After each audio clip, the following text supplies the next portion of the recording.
Tu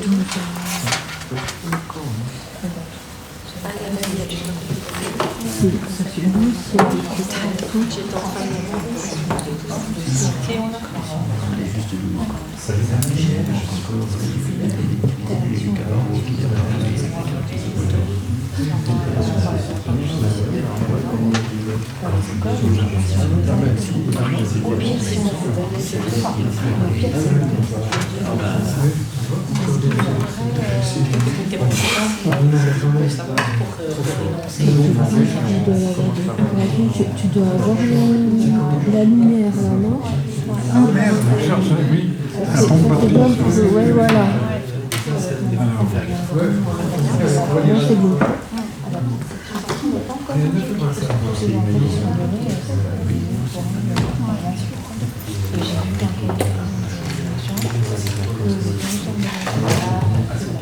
Oui.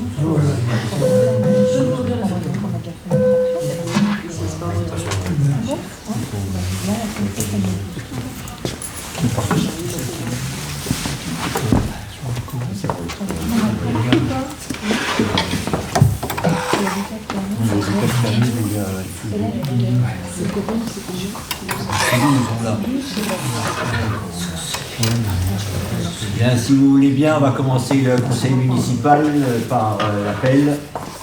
Alain Burger, non. Séverine Moineau. Procuration. Mazéga Daniel. Présent. Maki Delphine. Présente. Lang Jean-Jacques. Procuration. Spadon Jean-Pierre. Présent. Sor Corinne. Présente. Martin Daniel. Présente. Madonna Myriam. Présent. Berega Dafida. Procuration. Coxu Etem. Procuration. Liu Daniel. Olofsson Nina. Pas là encore. Nesli David. Barazzato Sophie. Présent. Gisèle Hélène. Encore là, Philippe Mathieu Reto. Oui, présent. Sarah Cherfaoui. Le Caroline. Présente. Chitri Claire Marie-Claude. Présente. Garnier Emmanuel. Procuration. Procuration. Et Dominique Janin, 12. Le quorum est atteint. Nous allons pouvoir commencer. Secrétaire de séance. Je crois que la dernière fois c'était M. Reto. Nous allons passer à Mme Madonna. Non, Non, c'était pas moi. c'était. Daniel Mimou. Daniel. Oui. Et ben voilà. Merci Myriam. Acceptez de chier mon cœur. En ce qui concerne le compte-rendu du précédent conseil, est-ce qu'il y a des remarques particulières? Qui est contre, qui s'abstient? Adopté à l'unanimité. La première délibération, la convention de mise à disposition de la police municipale de Belfort aux communes de Bavilliers, Essert et Offemont.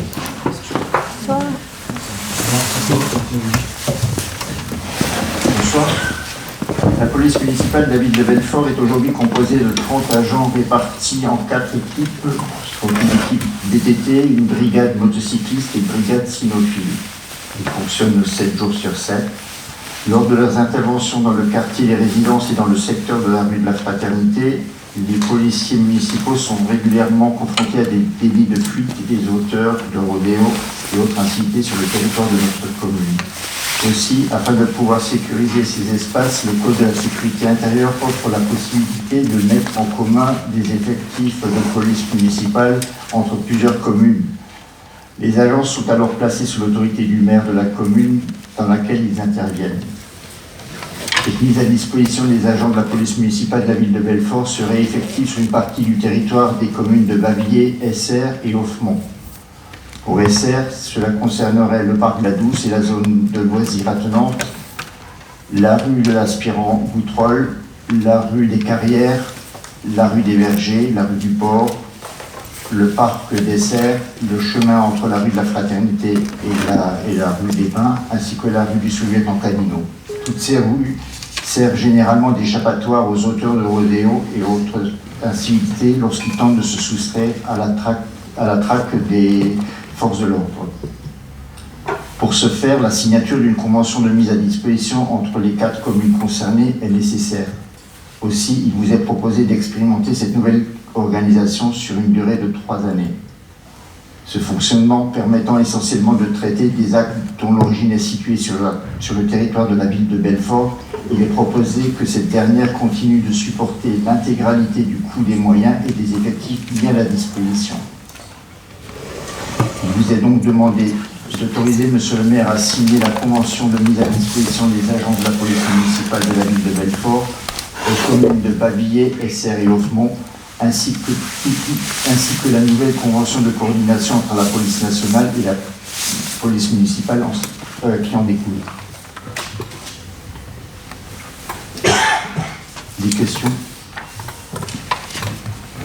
Ce sera apprécié en tout cas largement par les habitants de la rue du Port, parler de la zone qui le concerne, puisque la zone du City Stade est régulièrement l'objet de manifestations, de trafic en tout genre. On a eu une manifestation un peu plus visuelle au mois de juillet de l'année dernière, puisque la rue a été coupée en deux par le feu. Vous étiez aux premières loges. Pardon? Vous étiez aux premières loges. On était aux premières loges et c'est nous qui avons éteint le feu. Voilà. Des poubelles qui avaient été mises là en travers pour empêcher quiconque de passer, quoi. Donc nous avons toutes les rues qui sont citées ici largement apprécié cette convention. Mais là, de toutes les façons, c'est pas compliqué. Belfort, la police municipale de Belfort n'intervient que sur les zones conjointes. Donc on se retrouve avec Parc de la Douce, voilà, essentiellement. C'est aussi pour ça qu'à Bavilliers, on a les mêmes dispositifs.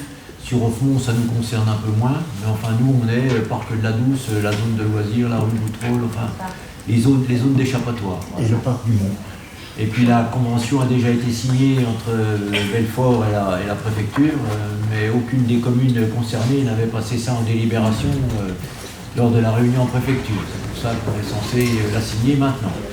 Voilà. Vous êtes en retard. Il y a d'autres questions? Qui est contre? Qui s'abstient? Adopté à l'unanimité. La délibération 240302, c'est le réseau de chauffage urbain, exercice de la compétence. Donc là, pour le moment, vous avez pu avoir dans le journal des résumés fréquents concernant la volonté du Grand Belfort de faire un réseau de chaleur. Donc il y a eu un échec patent avec Montbéliard, puisque Montbéliard a décidé de refaire son usine d'incinération, alors que Belfort comptait sur les déchets. Je suis passé au circuit de l'autre jour, donc pour faire le réseau de chaleur, ils ont besoin de 55 000 tonnes. Cette année, ils en ont brûlé près de 80, mais il n'y en a que 26 qui dépendent des entités belfortaines. Donc tout le reste vient de l'extérieur.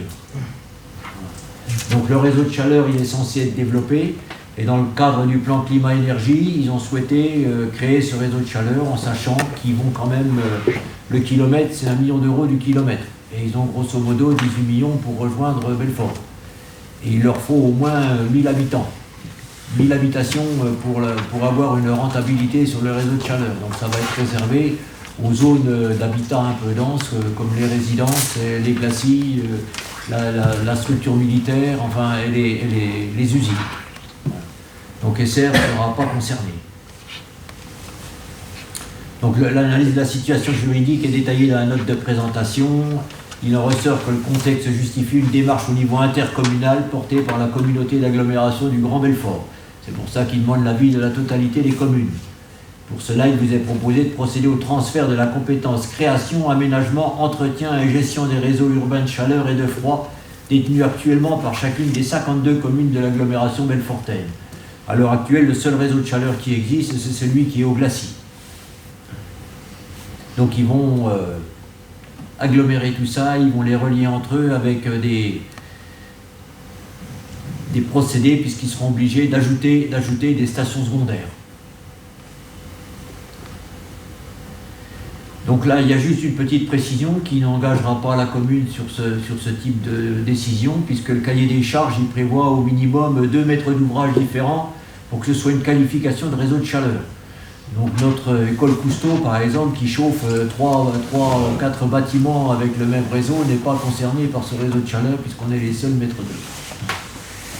Donc nous ne sommes pas concernés par cette nouvelle compétence. Donc il est demandé au conseil municipal d'autoriser le transfert de la compétence création, aménagement, entretien et gestion des réseaux urbains de chaleur et de froid à Grand Belfort Communauté d'agglomération, sachant que celle-ci sera exercée sur le territoire des communes qui auront accepté le transfert de cette compétence. Se prendra que la commission locale d'évaluation des charges transférées sera saisie. Bien sûr, puisque le Grand Belfort étant la seule à avoir un réseau de chaleur, celui des glacis, je pense qu'il va y avoir un transfert de compétences entre Belfort et Grand Belfort. Est-ce qu'il y a des questions? Qui est contre? Qui s'abstient? Adopté à l'unanimité. Création d'emplois, la 240303. Les emplois de chaque collectivité ou établissement sont créés par l'organe délibérant de la collectivité ou de l'établissement. Donc il appartient à l'Assemblée délibérante de déterminer l'effectif des emplois à temps complet et non complet nécessaires au fonctionnement des services. Donc vous savez qu'on a passé 2 annonces à la fois pour recruter quelqu'un pour le multi-accueil et quelqu'un pour en remplacement de Madame Moulbach en ce qui concerne les services techniques. Donc on avait ouvert un certain nombre de postes qui nous permettaient d'avoir la totalité des effectifs présents. Donc là on va ouvrir directement 2 postes, le directeur des services techniques, la personne recrutée est une catégorie C et ce sera un temps complet. Et en ce qui concerne la filière animation, on va avoir un directeur du CLSH comme animateur, puisque M. Lopez a fait valider son passage par le centre de gestion. Donc il a fait son dossier, il a validé son dossier.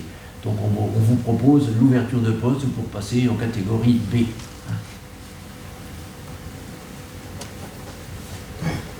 Donc les crédits nécessaires seront bien sûr inscrits au budget primitif 2024 selon les grilles indiciaires correspondant à la situation des agents recrutés. Est-ce qu'il y a des questions? Qui est contre? Qui s'abstient? Adopté à l'unanimité.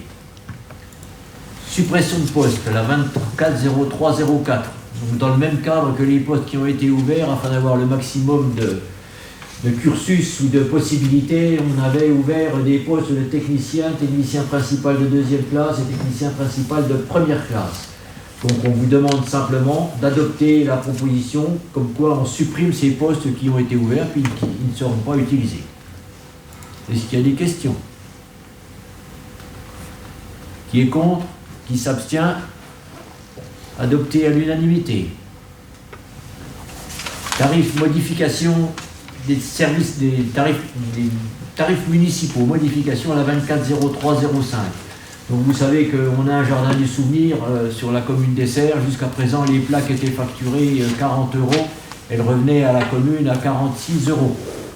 Donc on vous propose de passer le tarif des petites plaques du souvenir de 40 à 45 €. Est-ce qu'il y a des questions? Qui est contre? Qui s'abstient? Adopté à l'unanimité. Tarifs municipaux applicables au multi-accueil, la 240306.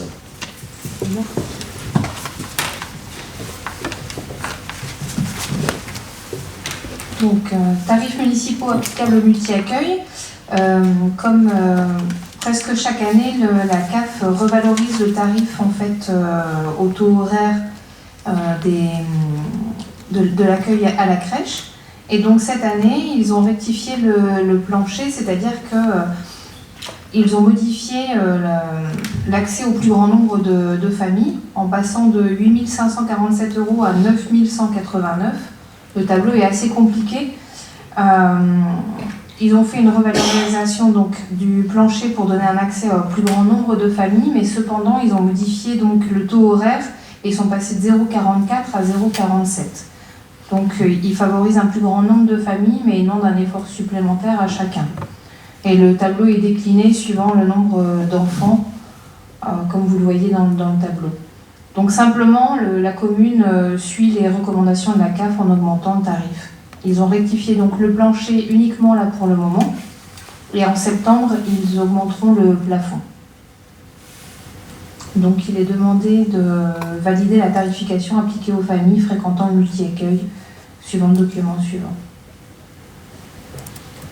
Si on chiffre au mois, ça correspond à une augmentation de combien pour les familles? Alors, on ne peut pas chiffrer au mois, c'est vraiment à l'heure. Là, à l'heure actuelle, c'est à la carte. Donc, si une famille va demander un temps complet, il y a une augmentation de 0,03% à l'heure.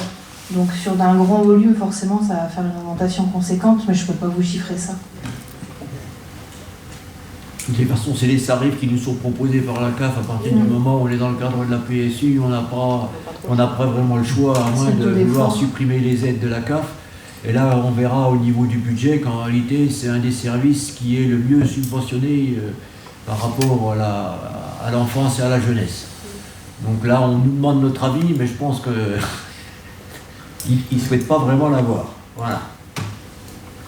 Donc il est demandé au conseil municipal de valider la tarification appliquée aux familles fréquentant le multi-accueil selon le document joint donc qu'on vient de vous présenter et qui nous est directement adressé par la caisse d'allocation familiale.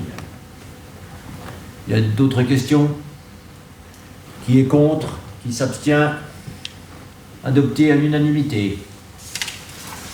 Convention relative à l'organisation conjointe de la projection du film Soul Kids dans le cadre du prix public Les Yeux d'Aube 2024. Donc la convention a pour objet de définir les modalités de l'organisation conjointe par le département et la commune de la projection du film Soul Kids le vendredi 22 mars 2024 à 18h30 dans le cadre du prix du public Les Yeux d'Aube. La commune met à disposition du département la salle du conseil municipal de la mairie médiathèque pour permettre le déroulement de la projection. Et la convention est jointe à la présente note. Donc c'est une convention d'usage avec le département, comme ça nous arrive régulièrement, c'est la mise à disposition de la salle pour un spectacle départemental. Est-ce qu'il y a des questions? Pas de questions? Qui est contre? Qui s'abstient? Adopté à l'unanimité. Et bien voilà, le conseil municipal est terminé, on va passer à quelques informations. Voilà, je pense que le prochain sera beaucoup plus copieux, c'est pour ça qu'on a traité tout ça maintenant. Donc là, vous savez qu'on a fini le recensement 2024, il a été terminé. Il y a eu 1152 adresses qui ont été validées, des adresses sans logement, il y en a 9 et 54 adresses collectives. Les résidences principales, on en a 1467, on a 113 logements vacants, on a 15 logements occasionnels et 7 résidences secondaires, ce qui nous fait un total de 1602 logements pour 3411 habitants, hors compté à part. Voilà, on a 26 fiches de logement qui ont été non enquêtées, parce qu'il y en a qui n'ont pas répondu, malgré les rappels et insistants du personnel qui s'en est occupé. Donc ça nous fait 26 personnes qui n'auraient pas été comptées. 26 familles ou 26... 26 personnes qui n'auraient pas été comptées. Le nombre supposé de personnes résidentes. Donc sur 20 logements, on aurait 26 personnes. Donc n'ayant pas répondu, ils ne pourront pas être comptabilisés dans nos réponses. Donc on a 1622 logements qui ont été répertoriés, puisque les logements, on le sait. Par contre, on n'a que 3411 habitants, puisque les personnes supposées ne sont pas comptées. Ah, pas du tout. Si, il les compte. En tous les cas, ils ne les ont pas dans le total des bulletins individuels, ils n'ont pas été comptés. Ils les compteront, puisque là, au schéma définitif, on arrive à 100%, mais là, ils ne sont pas rentrés dedans. Donc on aura les personnes comptées à part. Donc les résidences principales, 1118, les occasionnelles 9, résidences secondaires 5, on a 1132 feuilles de logement par Internet et 2758 réponses par Internet, ce qui nous fait quand même, en ce qui concerne les logements, près de 70% de réponses par Internet, et en ce qui concerne les bulletins individuels, on a près de 81% de réponses Internet. Par contre, là, il a quand même fallu un gros travail des services, puisqu'on était obligé sur certains secteurs de passer 3 à 4 fois pour effectivement avoir des gens qui soient motivés. Donc là, je propose qu'on donne nos félicitations à notre coordinatrice, parce qu'elle s'est quand même donné beaucoup de mal pour s'en occuper, et aux agents recenseurs qui ont effectivement tout à fait correctement. On a 99,2% de réponses sur la totalité de la commune, ce qui n'était jamais arrivé pour le moment. Donc on a eu des agents recenseurs particulièrement motivés. On peut les applaudir. Voilà. Ils sont pas là. J'espère qu'ils regarderont là. La projection. Quelques informations pour les investissements 2024.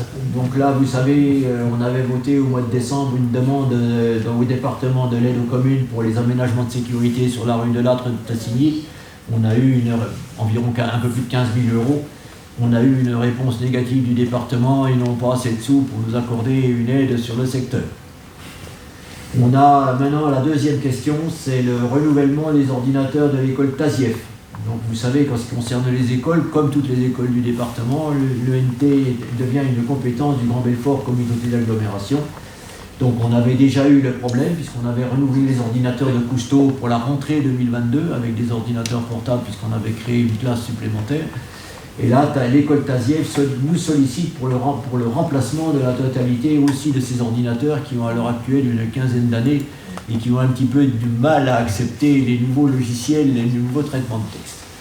Donc la discussion, comme on a eu, je vous dis, avec GBCA, notamment en ce qui concerne le Wi-Fi de l'école Tasief, ça a été un petit peu compliqué de se connecter. GBCA surveille les ordinateurs à la fois de l'école. Donc là, tu veux en parler? Tu veux en parler? Oui. Voilà.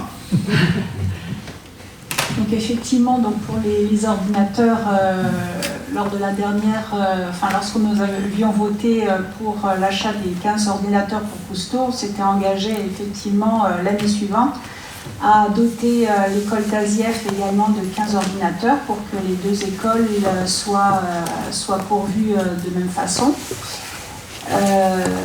Donc la question qui va se poser effectivement lors du prochain budget, c'est est-ce qu'on dote réellement l'école Tasief de ces 15 ordinateurs, sachant que là il n'y aura pas ce problème de Wi-Fi qu'on a rencontré à Cousteau, puisque sur l'école Tasief, à Cousteau, on avait un problème de Wi-Fi parce qu'il fallait que les ordinateurs soient rangés après chaque activité, puisqu'il n'y a pas de salle dédiée pour l'informatique, alors qu'à Tasief, il y a une salle dédiée pour l'informatique.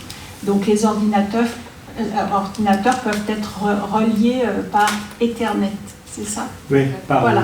Par le réseau, mais ça ne change pas le problème. Ce que je veux dire, oui, qu'il soit connecté au Wi-Fi ou connecté par un fil, de toutes les façons, Grand Belfort tolère la connexion.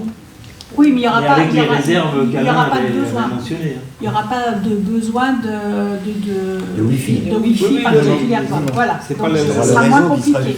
Voilà, c'est ça. Donc, la question qui se pose effectivement. Donc on a effectivement questionné les enseignants, on a questionné les enfants, on a questionné le responsable, donc le responsable de l'activité informatique. Donc il utilise les tablettes pour les classes de CP et il utilise donc l'ordinateur pour les classes de CE1, enfin CE2 particulièrement, CE2, CM1, CM2 pour faire du traitement de texte. Donc voilà, est-ce qu'on part sur la dotation de 15 ordinateurs, ce qui vaut... C'était 13 ? J'ai regardé. Ah, c'est 13, ouais.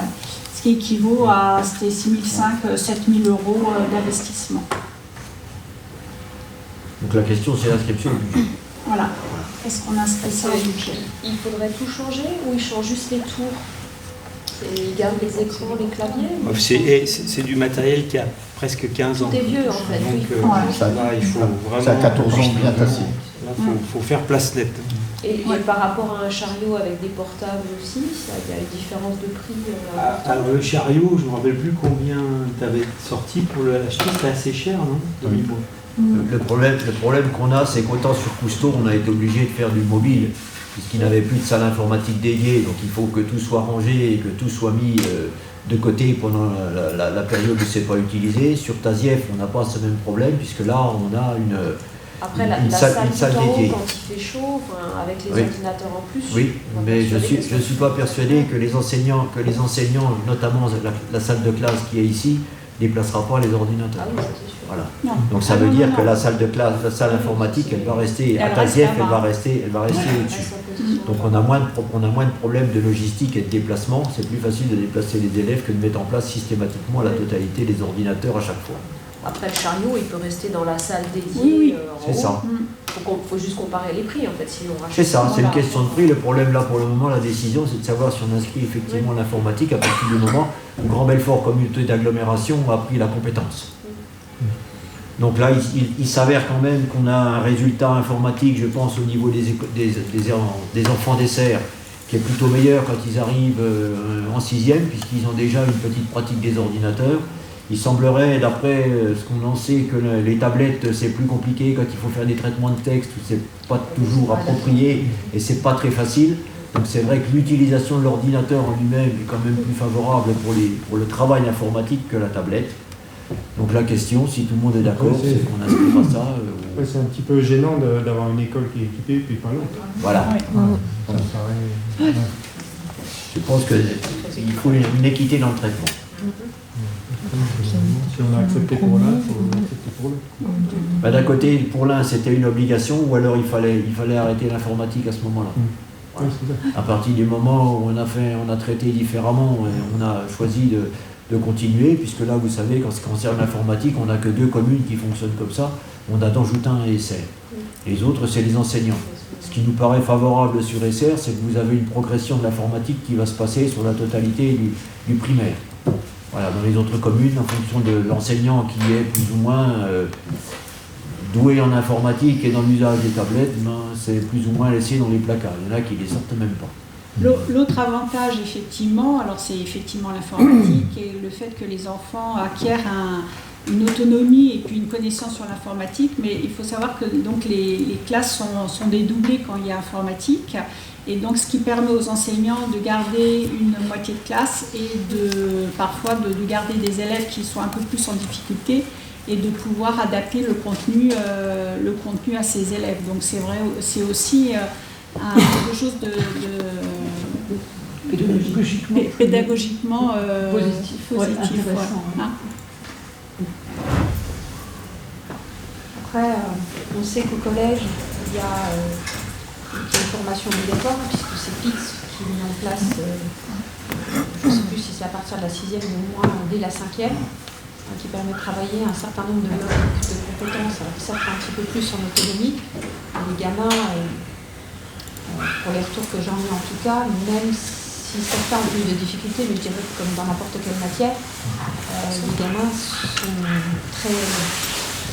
très professionnels, très vifs. Mais je n'en doute pas, c'est l'avantage qu'on a sur SR, c'est qu'ils travaillent par demi-classe, donc ils se retrouvent dans un contexte qui est un peu plus restreint en matière d'enseignement. Il est favorable, on est d'accord, il est favorable, mais cette avance qu'on a prise, je ne suis pas sûre. Ah ben on la conserve pas. Je pense que quand ils arrivent, tout le monde... Voilà. Si ce n'est qu'ils ont peut-être une éducation un peu plus cadrée que d'utiliser l'ordinateur à la maison. Et après, le PIC, c'est exclusivement à l'autonomie, laissé à l'autonomie de l'élève et de la famille. Donc, plus ils sont aguerris avant, mieux c'est dans la vie. Donc, qui est contre l'achat des ordinateurs? Je ne m'oppose pas, mais je m'abstiens. On l'inscrit au budget. Bien sûr, le principe, c'est une bonne idée, mais... Il y a souvent des bonnes idées, mais celle-là, je pense qu'en termes d'investissement, elle ne coûte pas trop cher par rapport à la qualité que ça va offrir. Du moins, je l'espère. Qui sera voté plus tard. La deuxième question pour les investissements 2024, c'est l'achat d'un conteneur buvette.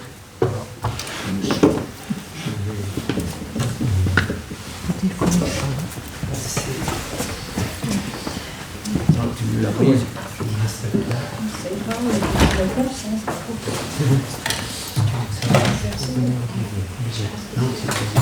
C'est court, oui, c'est court. Non, c'est court. Allez, je m'appelle Daniel Martin. C'est à peu près le même prénom. C'est juste un peu efféminé, je suis désolée.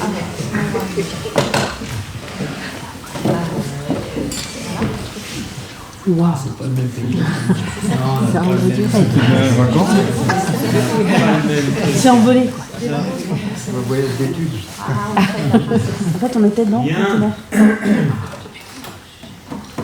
On va parler de choses un petit peu plus, sympathiques. Je commence par ce qui s'est passé en 2020. donc les élections municipales avec l'élection donc du nouveau conseil municipal. Tout ça pour rappeler que à l'époque, Myriam, ici présente, Séverine et Afida avaient comme projet, on était sous Covid, je ne sais pas si vous vous rappelez, en 2020, de lancer un marché de producteurs locaux. C'était leur idée quand on est arrivé en mars. Là.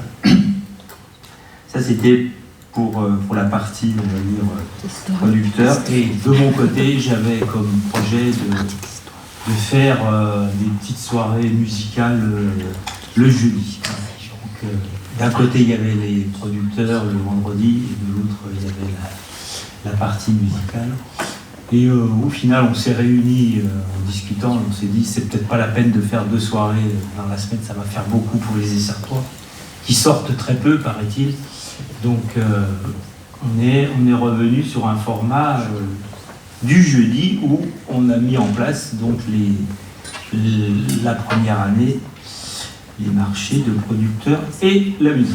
Donc on a lancé ça en 2020.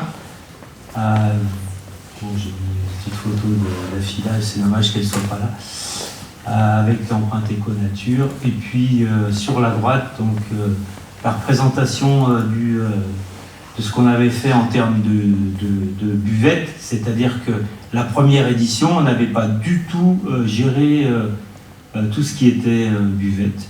On avait laissé ça aux artisans, parce que c'était une année Covid et puis il fallait un petit peu lancer le truc et aider. Donc du coup, nous, comité des fêtes, on avait juste installé les producteurs et les artisans, et c'est eux qui faisaient l'encaissement. Donc vous voyez qu'on a tout de suite compris en fin 2020 que derrière les queues qui étaient là, il y avait en fait une partie financière qui nous serait utile. Donc l'année suivante, on a donc créé la buvette du comité. Alors bon, c'était...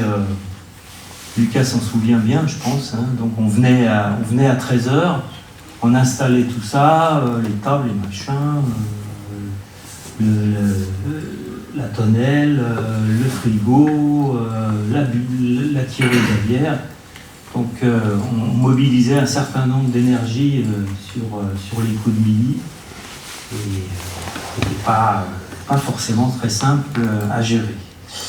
Donc l'année suivante, on a un petit peu évolué, on est parti sur la version, on a trouvé un petit chalet, du type des chalets qui sont loués pour les marchés de Noël.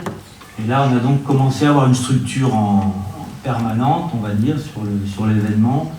Et à côté, on avait ajouté la caisse parce que bon, on n'avait pas assez de place du tout dans le petit chalet.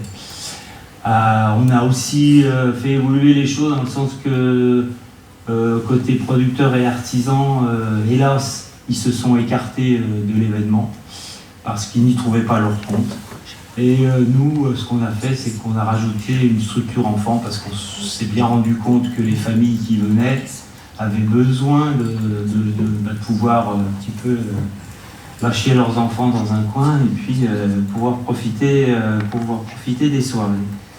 Donc ça, c'était en 2022. Et en 2023, on a été encore plus loin, en ce sens qu'on a trouvé un container buvette donc prêté par les territoires de musique, que je connais bien. Et donc, ils nous ont consenti ce prêt, ce qui nous a permis à nous d'avoir un équipement où on travaille vraiment de manière correcte, efficace et plug and play, moi j'appelle ça. Parce que on vient le mercredi soir, on charge le frigo, on démarre, on ouvre la porte, on ferme la porte, et on est opérationnel très vite le jeudi dans l'après-midi, parce qu'il n'y a pas que ça à faire. Hein. Il y a beaucoup d'autres choses dont il faut s'occuper, notamment la mise en place des tables, et puis plein d'autres petites choses. Donc voilà où on en est en 2023. Alors, ce pourquoi je vous parle ce soir, finalement, c'est pour vous dire que la proposition que je voudrais faire à l'équipe, et au conseil, c'est de dire, bon, clairement, une structure équipée, fonctionnelle, déplaçable au besoin, qui soit robuste, avec un design qui plaît ou qui ne plaît pas, mais ça c'est une autre discussion, et puis qui puisse être utilisé pour toutes les manifestations qui ont lieu à SR. Et il y en a d'autres, il n'y a pas que les petits jeudis, mais c'est vrai que les petits jeudis, ça représente quand même un certain nombre de soirées. Donc si on résume, hein, nous on tourne sur 7 petits jeudis, on a parfois l'été une séance cinéma, on a les puces, on a les jeux des Certoises, on a le marché de la Saint-Nicolas, et puis d'autres événements qui ne sont encore pas inscrits forcément et qui pourront évoluer en fonction de ce qui va se passer.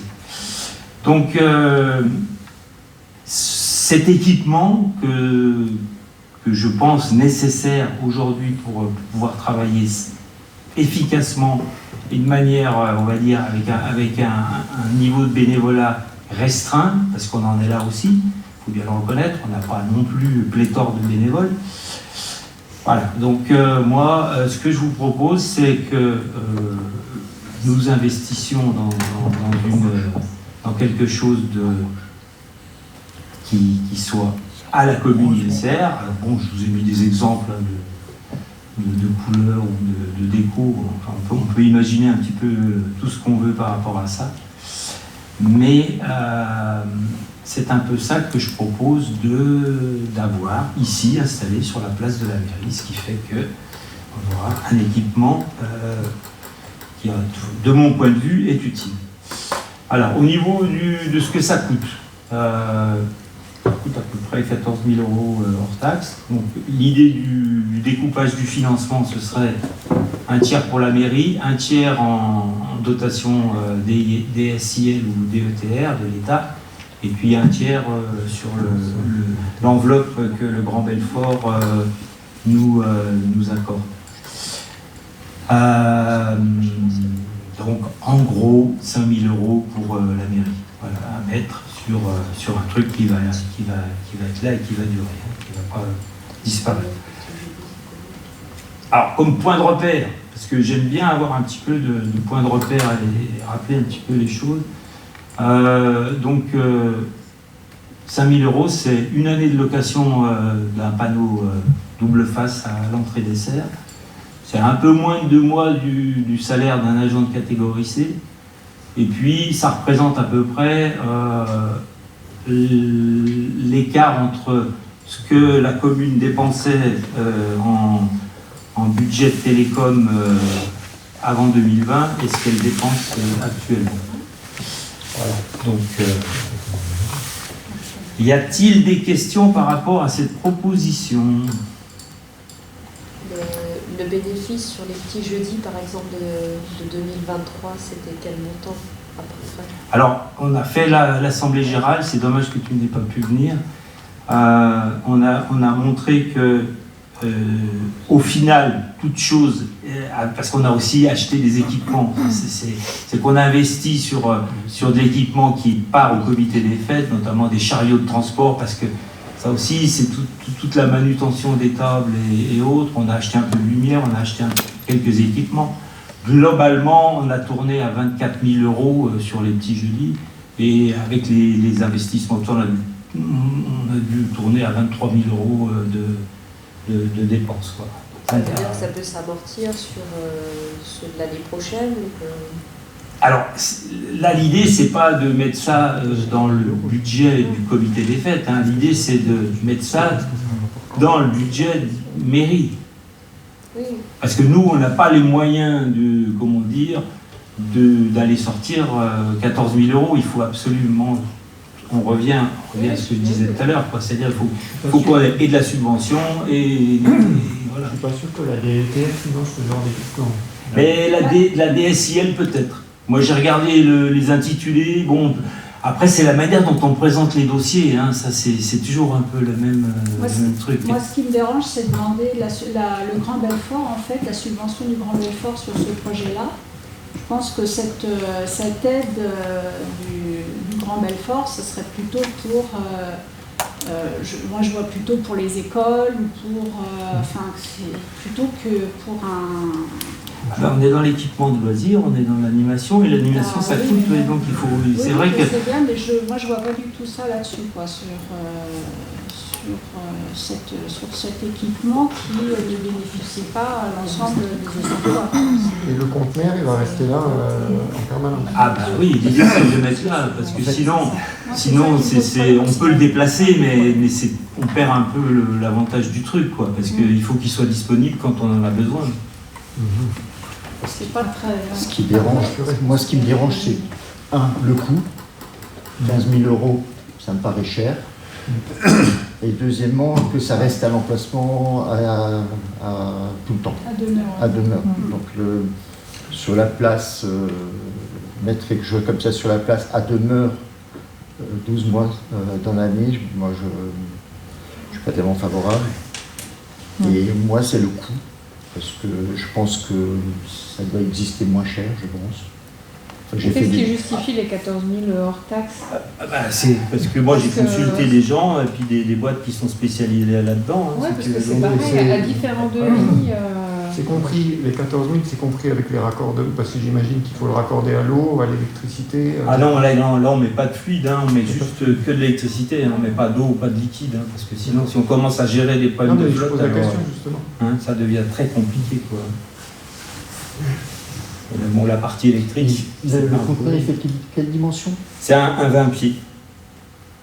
C'est le même en taille que ce qu'il y avait l'été dernier, c'est la même chose. Le projet, ça permettrait de dynamiser vraiment la grande place. Le Passado, il pourrait. Après, il ne serait pas réservé à l'usage exclusif. Mais c'est vrai que les 14 000 hors taxe. Le Passado aura du mal à utiliser une structure comme ça à partir du moment où elle va rester occupée par la. Non, mais s'ils ont des actions qui sont accompagnées, qui veulent faire de la buvette et des gouffres. des écoles. Après, l'équipement sera là, il y aura un frigo dedans, il y aura des choses.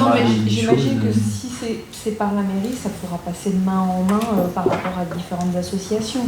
Absolument. Ça ne sera pas seulement le comité des fêtes. Ah bah non, il n'appartient pas au comité des fêtes. Quand les associations veulent organiser des événements, je pense à la fan zone pour cet été, je pense à pas mal de choses.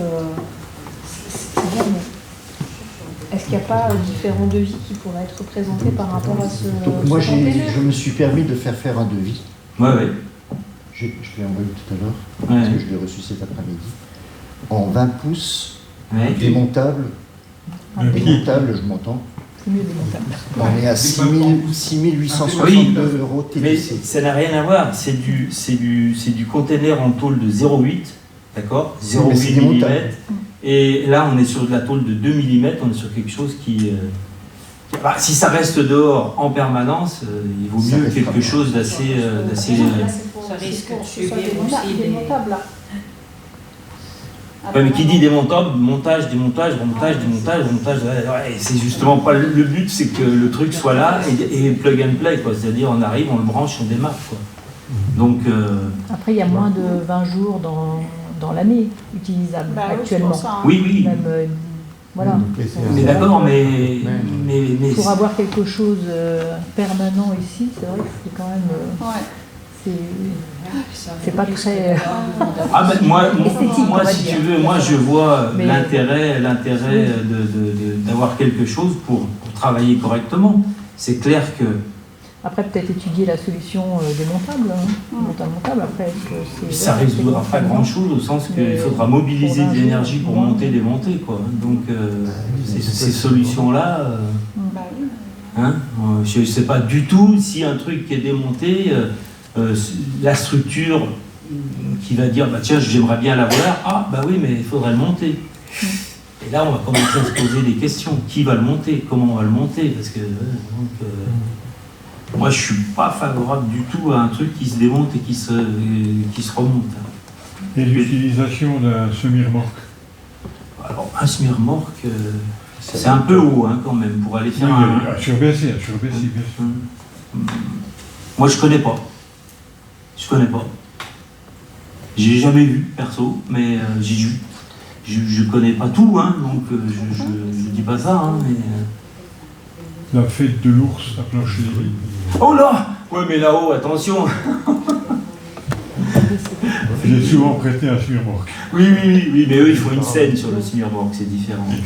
Ça n'a rien à voir. Non, là, on parle d'un truc qui nous permet à nous d'être efficaces en mobilisant un minimum de bénévoles, parce que clairement, on est sur une situation difficile en termes de mobilisation. Mobiliser des gens à 13h, c'est vraiment pas simple du tout, quoi. Autant on arrive à se débrouiller avec Apopo le mercredi soir, à venir charger les frigos, ça prend une petite heure, on s'en sort. Autant ce qu'on faisait la deuxième année paraît infaisable avec les forces qu'on a en présence.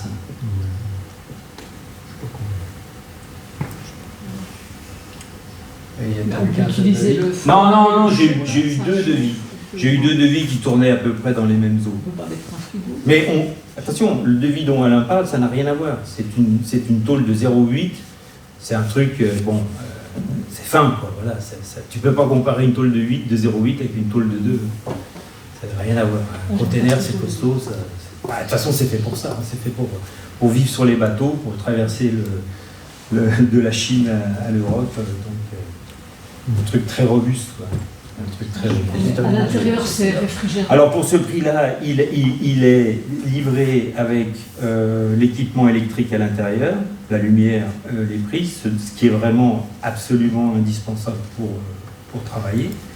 Et puis après nous, comité des fêtes, ce qu'on fera, ça je ne dis pas qu'on va le faire dès la première année, hein, on va essayer de dégager des sous sur le résultat des petits jeudis pour commencer à l'équiper un peu mieux, quoi, commencer à mettre un peu de meubles, un peu de trucs comme ça. Mais ça, c'est pas tout de suite. Dans les 14 000 €, il n'y a que la lumière. Il y a l'ouverture. Les portes, oui, bien sûr.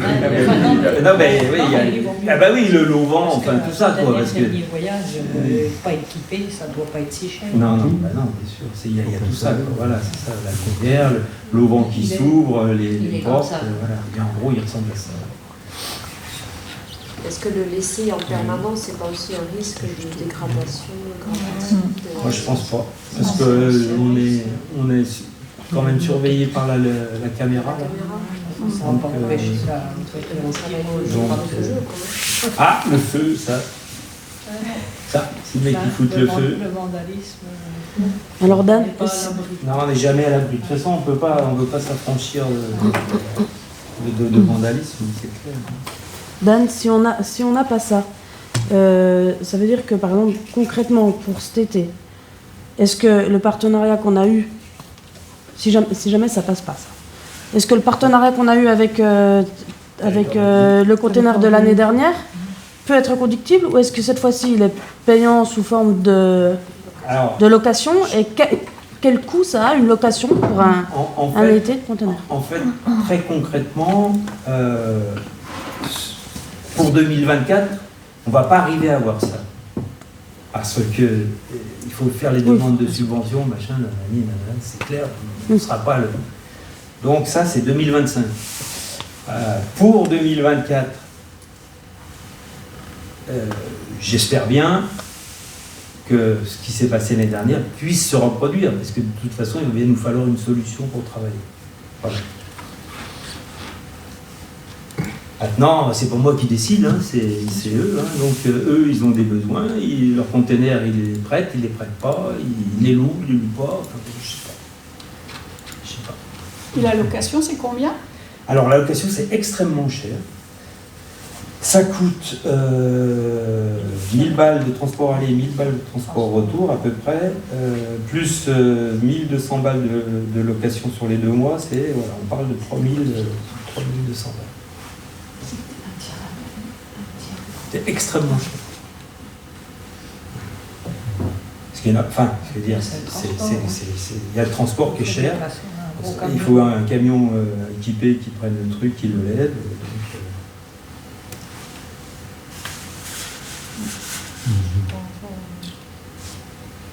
Pas convaincu.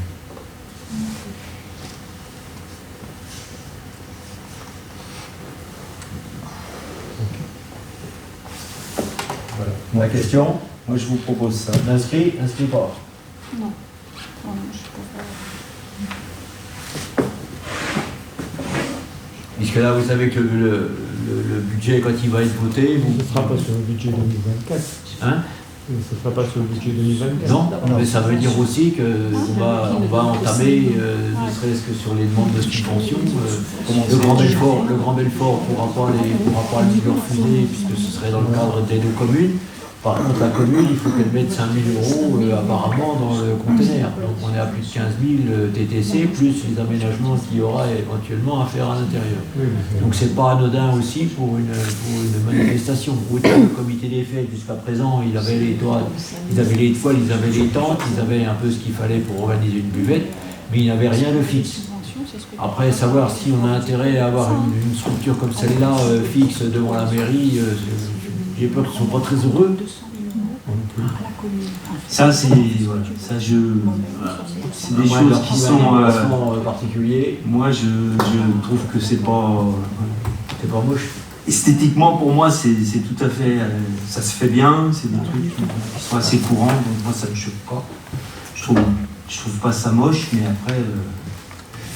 Voilà.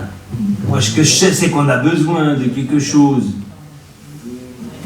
pour travailler correctement avec un minimum de ressources, on a, je pense, construit en 4 ans quelque chose qui tient la route. Je crois qu'on va réussir à le faire encore cette année. Après 2025, voilà, ça devient compliqué, quoi. Moi, je veux dire, si on n'a rien pour bosser, on va se retrouver dans des trucs un peu alambiqués. Donc on prévoit pour 2025 alors? De toute façon, 2024, on sait bien que c'est mort. Hein. Enfin, je pense pas que les demandes de subvention puissent comme ça rétroactivement. Là, il faudra qu'on vérifie, mais je ne suis pas sûr qu'on va rentrer dans les conditions d'usage des subventions d'État. Il est important. Non, il faut voir moins cher, hein, c'est 15 000 €. Moins cher, Delphine. Moi, je veux bien si tu me trouves un fournisseur qui sait faire la même chose moins cher, oui, mais tu verras que tu peux chercher. Moi, j'ai quand même, si je vous annonce ça, c'est que j'ai regardé un petit peu. Il faut que ça soit une structure métallique, parce qu'il y a des petits chalets, oui, des petits chalets en location ou des achats. Après, si on part sur un chalet, moi, un chalet, c'est de l'entretien, c'est un peu plus complexe à gérer qu'une boîte. Dans tous les cas, il y a de l'entretien. Mais dans tout, il y a de l'entretien, mais sur du bois, il y a nettement plus d'emmerdement que sur quelque chose qui est métallique peint. Moi, je serais plus partante pour quelque Et le bois, ça brûle. Donc, c'est un avantage. Le bois, ça brûle mieux. Ah, ça brûle mieux. Ça brûle mieux. C'est sûr que... Alors, et la solution d'un conteneur maritime tel que qu'on transforme ou non, on fait une ouverture pour l'eau. La question, c'est qui fait l'ouverture? Qui fait l'ouverture? Qui fait ça proprement? Parce que tu vois bien, il y a quand même un petit peu un savoir-faire. Les entreprises ont des meuleuses de métallier. Il y en a. Non, mais si Jean-Pierre veut faire un devis avec sa société en disant moi, je vous fais un truc comme ça. Un container tout simple, ça coûte? Non, j'ai ni compétence, je sais pas. ni ordre de grandeur de prix, mais ça vaut le coup. Des conteneurs reconditionnés, Dernier voyage. C'est des derniers voyages. Est-ce que je peux intervenir? conteneur. Non, il y a 2 tailles. Il y a 20 et 40 pieds. Donc 6 mètres 50 et 13 mètres. C'est ça. C'est du Oui, la taille standard, c'est 20 ou 40. Mais c'est sûr que ça, c'est pas démontable non plus. Ouais, c'est par rapport à ce que vous dites, après il faut qu'il soit étanche. Hein, on l'a vu, ça. il n'était pas forcément très étanche cet été. C'est pas si simple à faire. Ah, il n'était pas étanche. C'est un métier, hein. Oui, non, mais celui-là a une belle gueule. C'est un métier. Non, mais après, ça peut être décoré, ça peut faire partie d'un projet de le décorer. Je pense qu'il y a plein d'idées à avoir derrière. Il faut peut-être penser à ce qu'on pourrait en faire. Nous, on a listé un certain nombre d'idées, mais je pense que ça peut être un point d'accueil pour ceci, pour cela, pour des balades. Ça peut être... De toute façon, c'est fait pour ça. Hein. C'est ouais, non, mais voilà, ouverte, tu l'ouvres, elle est opérationnelle. Après, s'il faut le déplacer 6 mois, c'est faisable aussi, c'est pas un problème. C'est faisable aussi, mais bon, Oui, mais ça c'est a un un peu coût. dommage, quoi. Voilà, c'est un peu dommage de les dépasser, quoi. Ça se fait, ouais, tout est faisable. Un d'air, ça bouge, là, ça peut aller là. Parce que même si demain ils trouvent Bon, on va laisser tout le monde réfléchir. Et on fera comment pour avancer, quoi. Parce Mais là, de toutes les façons, en ce qui concerne la demande de subvention de la DETR, ça va être en fin d'année, si jamais on peut le faire. Donc ça veut dire que ce sera voté au budget 2025 et que ça passera, la délibération passera au conseil municipal. Alors j'ai cru comprendre par Catherine qu'on pouvait quand même déposer les demandes dans l'année et que le traitement il On va peut être fait. les déposer au fil de l'eau, mais elles seront examinées pour l'année 2025, puisque l'année 2024 c'est terminé. Donc on remettra ça. Réfléchir et puis revenir sur le sujet la prochaine. Et puis Jean-Pierre va nous étudier la découpe du Jean-Pierre, ouais, ça volontiers, si tu veux faire un deal. J'ai bien fait de venir. Écoute. Voilà. Et donc la dernière question qui se posait, puisque là vous savez que le panneau lumineux à l'entrée du village, il est en panne et ça fait déjà un bon moment qu'il ne marche plus. On peut passer dans toutes les communes où il y a un panneau d'information qui est effectivement souvent disponible. Donc on en a à Cravanche, on en a à Bavilliers, on a des panneaux de formes différentes avec des fois beaucoup de lignes. Donc quand je suis passé encore à Bavilliers au parc de la Douce, c'est illisible parce qu'il y a beaucoup trop de lignes. Donc en passant, je lis les deux premières et les autres c'est terminé. Donc la question qui se pose, c'est à la fois est-ce qu'on repart sur un panneau lumineux d'information, parce que celui-là du village il est inopérant maintenant, et puis savoir dans quelle mesure on le laisse sur le même positionnement. Parce qu'il faut quand même que l'information soit divulguée au maximum sur la commune, et dans un coin où ça ne roule pas trop vite pour que les gens aient quand même le temps d'en prendre connaissance. Donc la discussion, c'est l'intérêt du panneau, est-ce que chacun voit un intérêt dans la diffusion de l'information, avec bien sûr, comme à Cravanche, la nécessité d'avoir quelqu'un qui s'en occupe pour que l'information soit suffisamment diffusée, et puis savoir de quels critères d'information on va mettre. Il ne faut pas qu'il y ait 50 lignes, il ne faut pas qu'il y ait trop de couleurs, il ne faut pas qu'il y ait non plus de gêne sur les riverains.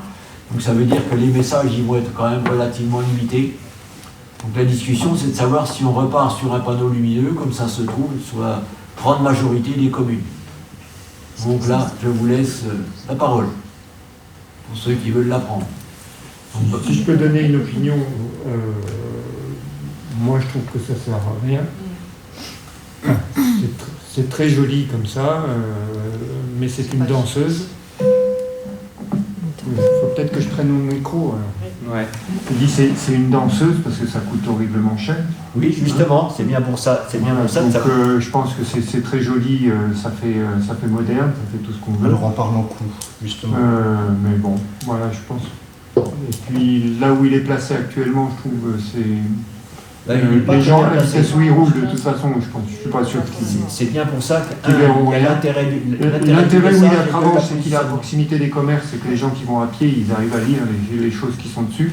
Honnêtement, dans le carrefour où il est, moi je prends pas le risque de lire quoi que ce soit sur un panneau quand vous avez deux bifurcations, voilà, des stops, des scellés de passage ou des trucs comme ça, c'est facteur d'accident.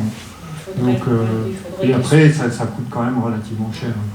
Il faudrait effectivement qu'il soit... Que ce soit en achat ou en location. Si vous prenez en achat, par exemple, sur 7 ans, en achat, on est à 30 840 euros en achat. Et si vous le prenez en location, on est à 36 490 euros. Donc ça fait 5 650 euros de plus. Sur 84 mois. Et après, il faut compter les branchements et compagnie. Donc ça c'est pour la version en couleur, donc comme vous avez chez vous à Cravanche, à Bavilliers, ils n'ont pas du tout le même système. À Bavilliers, ils n'ont pas du tout le même système. À Bavilliers, donc c'est Élancité, ce sont plutôt des gens qui sont spécialisés dans les radars pédagogiques, et donc ils ont développé un module un peu plus petit. Parce qu'à Cravanche, vous êtes à 2 mètres carrés, je crois, Ah, c'est un 2 mètres carrés, il me semble. Moi, je pense. Voilà, c'est ça. Alors que Identité, c'est plutôt sur un peu moins d'1 mètre carré. C'est double face. Voilà.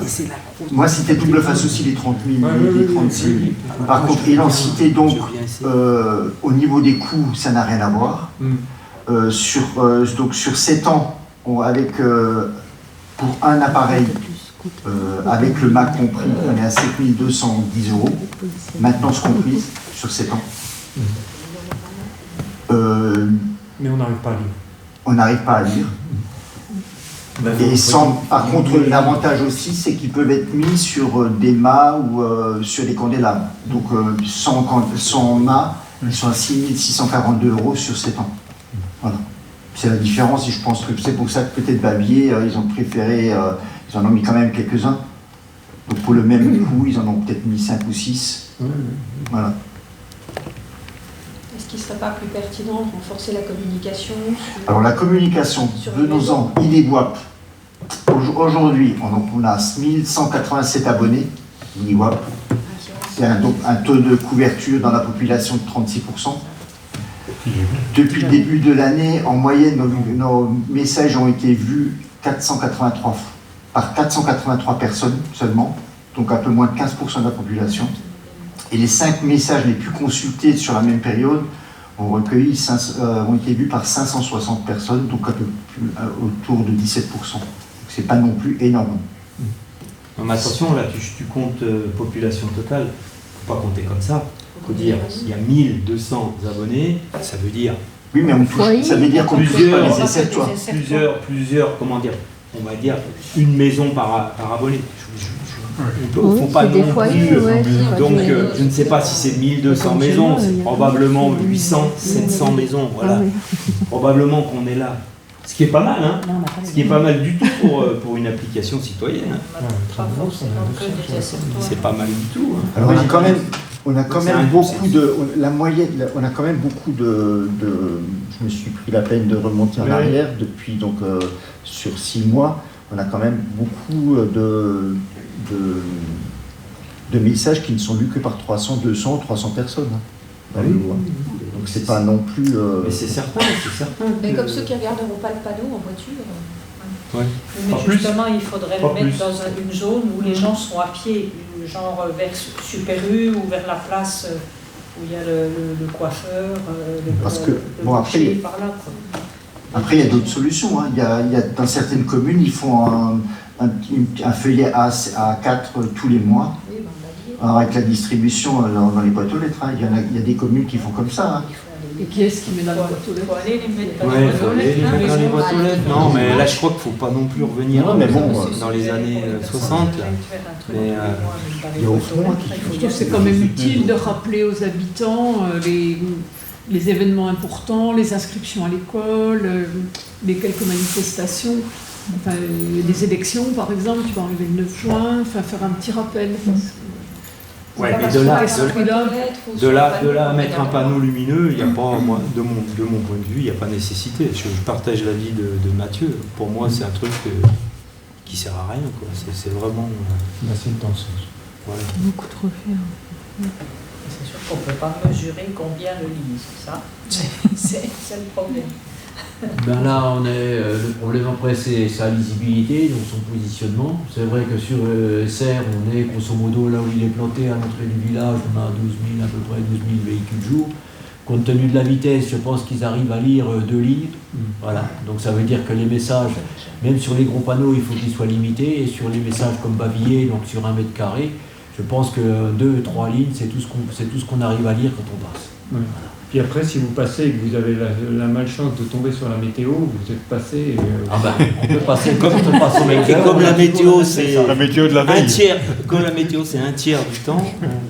On n'est pas obligé de mettre la météo là. Non, mais partout ils mettent la météo parce que justement, ils s'aperçoivent qu'il n'y a pas tant de chances que ça. Qui serait plutôt favorable. Après, ce qui est dommage, qu'est-ce qu'on fait de celui qui existe s'il n'est pas... celui-là, il faut le démonter. Techniquement, hein. il n'est pas réparable. Non. Qu'est-ce qu'on en fait? Faut l'enlever. Après, on l'enlève. Hein. On l'enlève. Ouais, ce serait bien de l'enlever. Parce que c'est pas réparable du tout. Non. Puis là, il a... Puis la technologie doit être obsolète. Il est de 2014. Il est de 2014. Oui, donc on dit 2014, il était déjà en panne, plus la technologie obsolète. Ça Voilà. veut dire que le prochain panneau, il durera combien de temps? Voilà, c'est pour ça que c'est 7 ans. 7 ans. Il considère qu'au bout de 7 considère ans, qu'au le bout de panneau, 7 ans, il faut le changer. il faut le changer. Ouais. Voilà. Bah, je trouve que c'est cher. Donc ça fait cher, ça fait effectivement cher, 36 000 euros sur 7 ans. Ça fait 7 000 euros par an, voilà, 7 000 euros par an pour un panneau. Donc la discussion, c'est oui, non, hop. Si tout le monde trouve que c'est trop cher pour avoir une diffusion comme celle-là, ce ne sera pas inscrit au budget. Non. Non. Non. Non.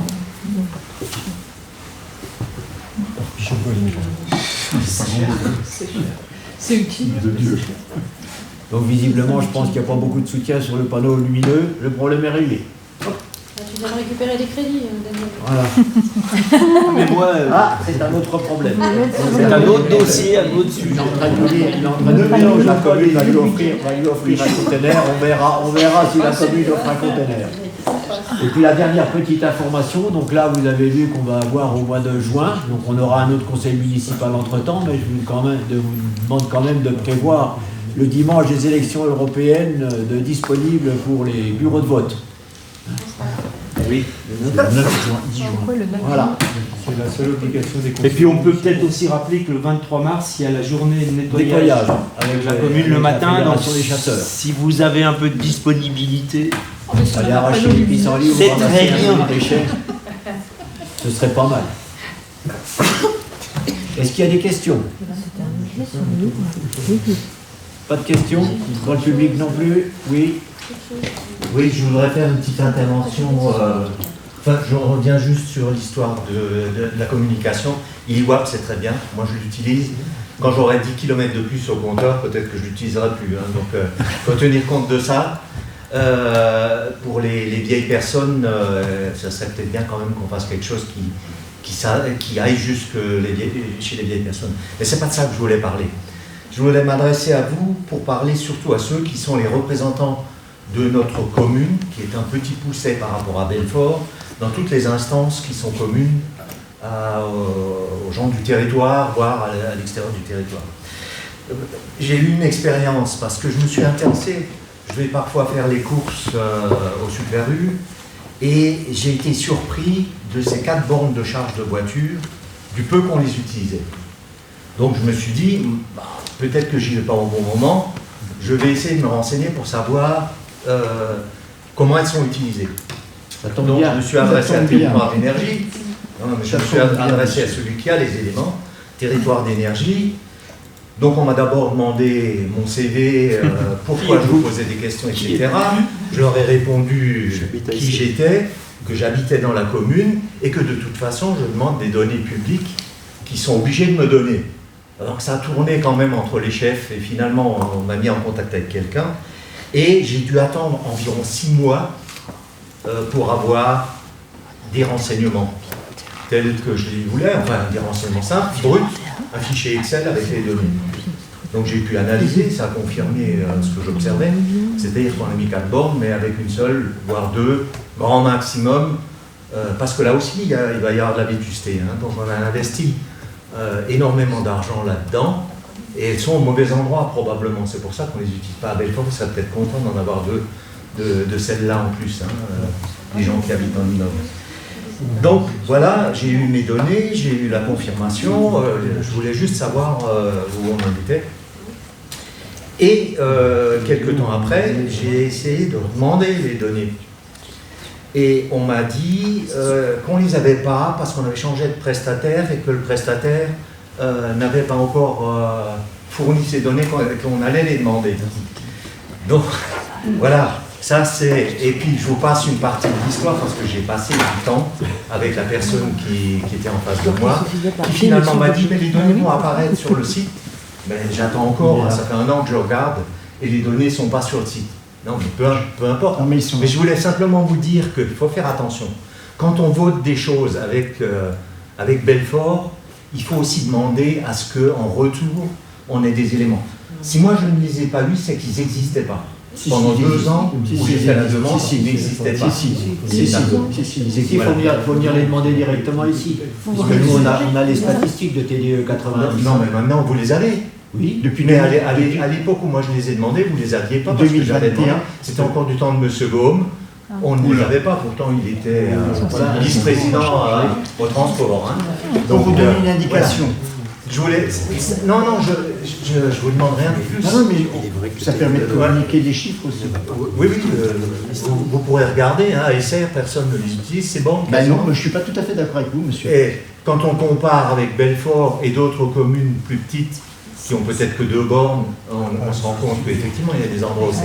Mais ici, c'est très peu utilisé. C'est près d'un commerce où les gens ne s'arrêtent pas. Parce que là, c'est pas la commune qui a payé les bornes de CTDE. Je m'en fous, c'est les deniers publics. C'est pour ça que je ne m'adresse pas à vous de ce point de vue-là. Je m'adresse simplement à ceux qui sont les représentants de la commune dans ces organismes-là. Il faut non seulement voter les choses, mais il faut aussi demander en retour qu'on ait des bilans. Pour vous, pas pour moi. Mais si à l'époque, quelqu'un les avait demandés à Territoire d'énergie, moi je les aurais eus. S'ils les avaient demandés juste après l'installation des bornes, il y a longtemps que TDE les aurait enlevés. Parce que là, les débuts ont été très difficiles sur les bornes. Même là, on est passé, je crois, 3e ou 4e en fréquentation. En fréquentation, en 2021, on avait 51 passages sur l'année de branchement. Ouais. 51 en 2021. Et en 2023 ? En 2022, 265. Et en 2023, 441. Oui. On est passé de la avant-dernière place sur toutes les bornes installées à la 7e place. Sur le territoire. Sur le territoire. Mais si, moi j'avais les fichiers extrêmement détaillés, on voit bien qu'il n'y a pas de quoi occuper 4 bornes. Ah ben, voilà. Non mais là ils ont décidé d'un dispatching électrique et je pense que là de toutes les façons il y aura de plus en plus d'utilisation. Et puis là où elles sont situées, le seul problème qu'on a c'est le temps de charge. C'est pour ça que Super U va installer des bornes rapides à sa charge. À sa charge ? À sa charge. Et donc celles qu'on a installées nous ne seront plus... Celles qui ont été installées par TDE, elles seront beaucoup moins utilisées. Ceux qui les utilisent laissent carrément la voiture branchée. Donc ça veut dire c'est des essertois, c'est pas ceux qui viennent faire les courses. Ouais, parce que faire les courses, ça non, c'est pas possible avec des chargeurs comme ça. Eh ben non, justement. Donc ils se rendent compte en termes d'usage, et celle qui est la plus utilisée, je pense que c'est celle de Leroy Merlin, qui est une charge rapide. Je suis allé un tout petit peu plus loin, j'ai regardé le règlement qu'avait fait TDE sur l'implantation de ces bornes diététiques, il ne devait pas y en avoir dans les supermarchés. Et voilà KSR, qui n'est pas un hypermarché où on a une cantine ou un restaurant où on s'arrête donc très peu. On a 15 bornes qui apparaissent. Il n'y a pas d'endroit sur SR où il aurait été intéressant d'aller les mettre par rapport à la densité de population. Non, peut-être.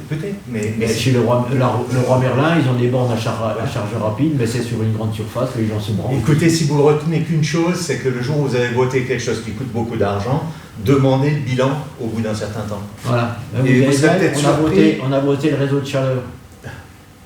Qui vous croyez qui va le payer ? En réalité, il va y avoir un certain nombre, toutes les communes vont y participer en termes de financement. Ouais. Par contre, ceux qui vont en profiter, c'est essentiellement le Grand Belfort, puisque c'est lui qui a déjà son réseau de chaleur, et puis les grands ensembles. Nous, dans une commune comme la nôtre, ils vont passer peut-être au bas de la rue, sur le boulevard Kennedy, mais ils ne vont pas monter jusque chez nous à 1 million de kilomètres. Il y a beaucoup de petites communes. Si tous les maires se mettent d'accord entre les petites communes pour dire qu'on ne veut pas financer cette partie-là, on n'aura pas à la financer. Donc, oui, mais les gens ne se mettront pas. Quand vous regardez à l'heure actuelle, vous avez la dernière décision qui est passée sur les petites communes, c'est le changement à Vernon sur la RD qui vient dans le Nord, où il y avait un croisement entre Grand Belfort, le conseil départemental et les deux communes de Sévenant et de Vernon. Les deux communes de Sévenant et de Vernon, sur des investissements comme celui-là, se sont retirés. Donc c'est le Grand Belfort et le conseil départemental qui va payer la totalité des aménagements. Donc c'est nous. C'est nous. Voilà, bien sûr. Donc là, on travaille sur des communes. Ouais. Et quand moi je vois par exemple que pour les aménagements de la rue de l'Âtre de Tassigny, on avait demandé 15 000 €, le conseil départemental nous dit il y a tellement de projets qu'on n'a pas de sous pour vous. Moi j'attends de voir comment ça a été réparti. Voilà. Mais c'est pas nous qui avons les règles. Non, mais je suis bien d'accord. Ils votent des aides, c'est comme l'État, ils votent des millions, mais après quand vous divisez, on a vu le cas avec les agriculteurs où ils mettaient des centaines de millions, et puis l'agriculteur qui dit qu'on divise par le nombre de... Il reste rien. Il reste rien. Et de toute façon, le petit n'a rien, c'est que le grand qui fait les dossiers. Non, le petit il n'a pas rien, parce que là, quand vous regardez le Grand Belfort, il a mis à disposition des communes comme la nôtre 200 000 € sur un mandat. Ça veut dire qu'ils ont quand même, et puis l'aide aux communes du département. Non, mais vous parliez des agriculteurs là. Vous parliez de l'aide aux agriculteurs. Oui. Non, mais l'État, quand il distribue quelque chose. Là, vous avez eu dernièrement sur le journal un article pour la région. Là, demain, je passe au FEDER pour la passerelle. On a demandé 60%. Je ne suis même pas sûr qu'on les aide. Donc, eux,